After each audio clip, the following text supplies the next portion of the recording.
Welcome to the first video entry in Gaming on the Fringe. For those of you who haven't read the article series this is based upon, shame be upon you, this series examines science fiction tech and games and compares it to real-life bleeding edge or even fringe physics.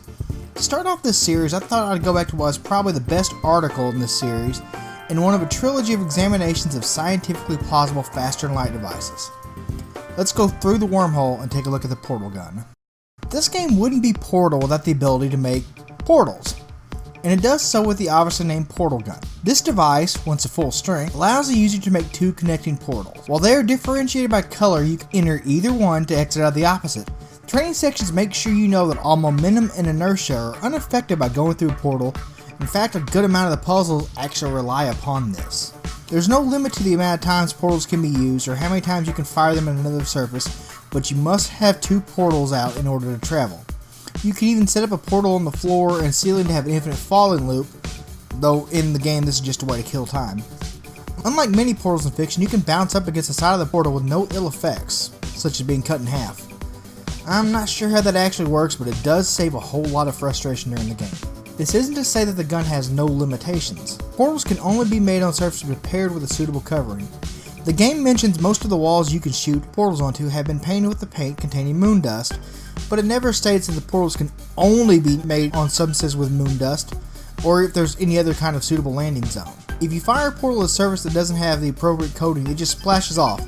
Yes, splashes, and it actually looks like Kool-Aid bouncing off the walls. You can also not fire a portal through another portal, as this would cut the paired portals off anyways.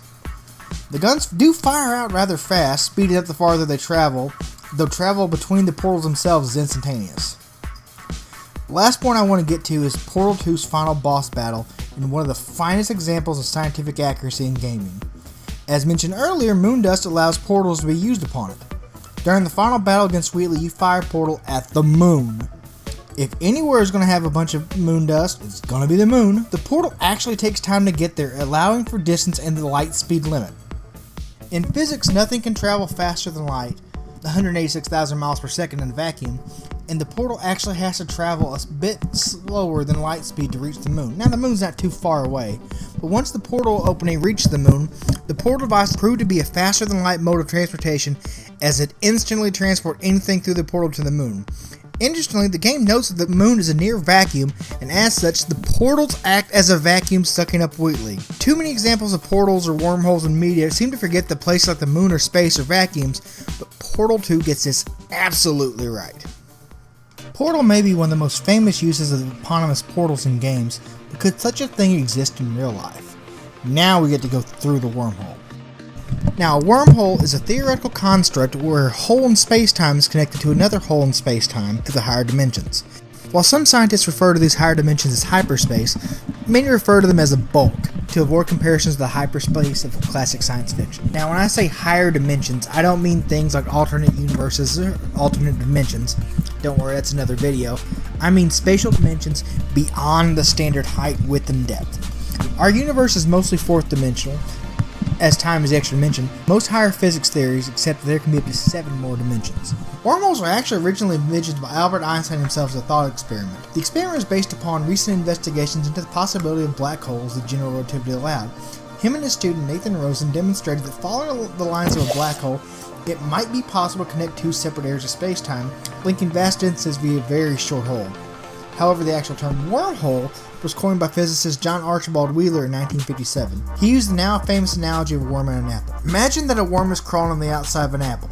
Now, to get to the other side, it may take him a long time to crawl around the outside, but if he simply eats through the inside of the apple, he can arrive to the other side much faster, and this is exactly what a wormhole would do to large sections of interstellar space. Wormhole is similarly two sections of space-time which are called the mouths, connected through the bulk by what's called the throat of the wormhole. Since a wormhole is an area of high gravity and spatial distortion, the edge of a wormhole would have very severe gravity which can destroy any ship that didn't enter correctly. Now, interestingly, unlike Portal, a real wormhole would be a sphere instead of a 2D circle, so you could theoretically enter from any direction depending upon those gravitational tidal forces. Now, as stated earlier, in general relativity, nothing with mass can exceed or even attain the speed of light, which again is 186,000 miles per second. If you want metric, you can do it yourself. but you could get around this by a wormhole. By somehow ripping a hole in space-time, usually by some form of gravity, you can connect the two locations that are otherwise separated by light years of time. This will allow what's called effective superluminal, faster than light travel, even though the spaceship itself never goes faster than light locally, which would be actual superluminal travel. Let's say a wormhole connects two places that are 5 light years apart in regular space, but the wormhole throat that you actually travel through is only a light minute long. You travel to both methods being half at 0.5 c, which c, italic c, is the scientific shorthand for the speed of light. It would take you 10 years in regular distance, but the same distance through the wormhole would only take you 2 minutes. In neither case did your starship exceed the speed of light, but by using the wormhole shortcut you effectively went faster than light. Problem is that most wormholes form and immediately dissolve so quickly that you could have to have some form of superluminal travel to get through the wormhole to use them. That all changed in 1981. The legendary astronomer Carl Sagan was working on a book called Contact, and in it he wanted his protagonist to travel through a black hole to another star system. So he decided to talk to his friend, a physicist named Kip Thorne, and asked how that could work without violating any known physics. Thorne immediately told Sagan that a black hole would never work and would just kill the protagonist. However, a wormhole could be possible. So he worked with Mark Morris to come up with a set of equations to what described what has become known as a traversable wormhole because you could actually go across it. However, it requires something called negative energy or negative matter. And this negative matter would keep the throat of the wormhole from collapsing, as well as hold back the strong gravitational effects of the side of the wormhole. However, if you have even more negative energy, you can create what's called an absurdly benign traversable wormhole. This would compress the tidal force enough to make them very easy to use. Two small problems exist. Can we make negative energy in sufficient quantities, and how the hell do we make a wormhole in the first place? This is not something you throw together in your garage to show off those stiff NASA bastards. Okay, now I know what you're thinking. Negative matter? Isn't that antimatter? And no, it's not. Antimatter has positive mass, while negative matter has negative mass. This sounds impossible, but we have created small amounts thanks to the Casimir effect.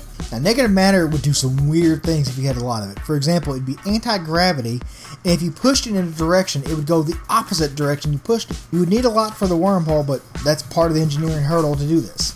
Now, the actual travel through the wormhole, if you avoid the edges, would involve flying your ship towards a large sphere that would start warping the view of the stars around you thanks to the gravity, causing an effect called gravitational lensing. A good way to imagine it would actually be a crystal ball.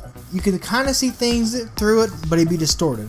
Now, as you're going through the wormhole proper, this view would be more and more distorted as the light from both mouths is trapped in the gravity tides. You'd eventually come back outside the other side to see the stars in that area slowly unwarping themselves.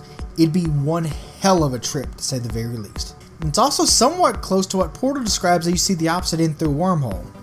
Portal doesn't get all parts of wormhole theory correct, but the fact that a game that isn't really worried about science gets so much right is still pretty impressive. Problems with wormhole construction, negative matter energy, and a lack of a definitive way to make a wormhole in the first place makes this a device for a much more advanced civilization than our own. Carl Sagan believed that such a civilization could maintain a network of wormholes to have an interstellar polity, and so far science hasn't really ruled these out. Now, of course, we still have to generate a large amount of negative energy, but there's nothing that says that's impossible. One can only hope that science marches on. Now, if you want a movie that is absolutely meticulous and scientifically accurate about how a wormhole would look and work, check out the phenomenal Interstellar. The actual author of the movie is none other than Kip Thorne himself. And his book, The Science of Interstellar, is absolutely recommended and was a catalyst for writing this video. Thank you for watching this inaugural video on Gaming on the Fringe. I hope you enjoyed it. If there's a physics topic you'd like to see in the series, either leave a comment or find me on Twitter at iThinkiBrokeIt. Comment section below, and I'll see you next video.